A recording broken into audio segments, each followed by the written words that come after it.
और भरतलाल जी, अभी आप कह रहे थे कि डोंगरी बांध में आप अकेले हो। यही बेटा आपके सबसे पहले डोंगरी बांध आंदोलन में गया और 5 सभा करके आया, और आज एक भी राजस्थान की सरकार उस डोंगरी बांध में नहीं लगा रही है। आपको कमजोर होने की जरूरत नहीं है। मेरे भाइयों, अब समय ये भाषणों का, अपना चेहरा चमकाने का नहीं है। ये आंदोलन अब जन आंदोलन बन चुका है।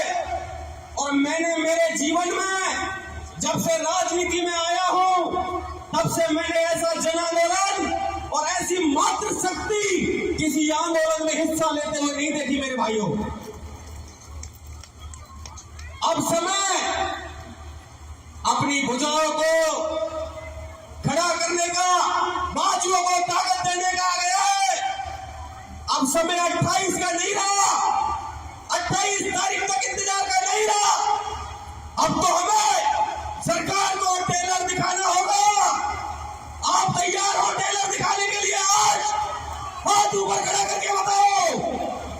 अब सरकार को टेलर दिखाने का समय आ गया है। सरकार हल्के में ले रही है मेरे भाइयों। हमारा इतिहास सरकार ने नहीं देखा। अभी हम रोशनी कारवाड़ी से आ रहे थे, 5 मिनट मैंने ट्रैक्टर को फाटक पे बंद कर दिया। 5 मिनट ट्रैक्टर को फाटक पे बंद कर दिया। फिर शासन जयपुर तक हल गया मेरे भाइयों। अगर आपने थोड़ा सा ऐलान पटरियों की ओर के टेलर का कर दिया तो इतनी कमजोर है कि 5 लाख की मोरी को खोलने के लिए चले जाएगी मेरे भाइयों। आप सहमत हो?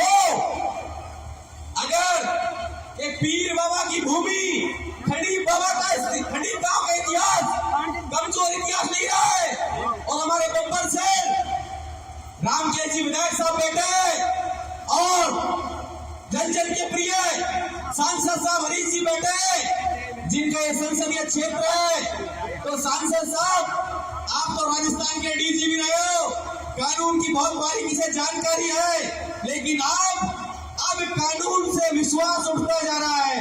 कानून का भरोसा हमने बहुत कर लिया। अब तो आप हमें दिशा निर्देश दे, विधायक साहब दिशा निर्देश दे कि आगे हमें क्या करना है। दूसरी बात, हमने आज तक हमारे युवा साथियों से कहा है कि किसी समाज के लिए गलत नहीं बोले। हम सब, हमारा डेलीगेशन परसों पहले दिन डीजी साहब से मिला, और उसका असर ये हुआ कि जो लोग समाज विशेष के हमारे प्रति कटाक्ष कर रहे थे, ऐसे गायब हो गए जैसे आंधी में से भगूड़ा गायब हो जाता है मेरे भाइयों। तो अब समय हम सबको ताकत दिखाने का है। और अगर आपके खून में, अगर हकीकत में मीना का खून है, तो अब समय ऐसा आ चुका है इस आंदोलन को जल्दी से जल्दी सफलता की ओर ले जाने का, ना कि लंबा खींचने का। राम राम, जय राम।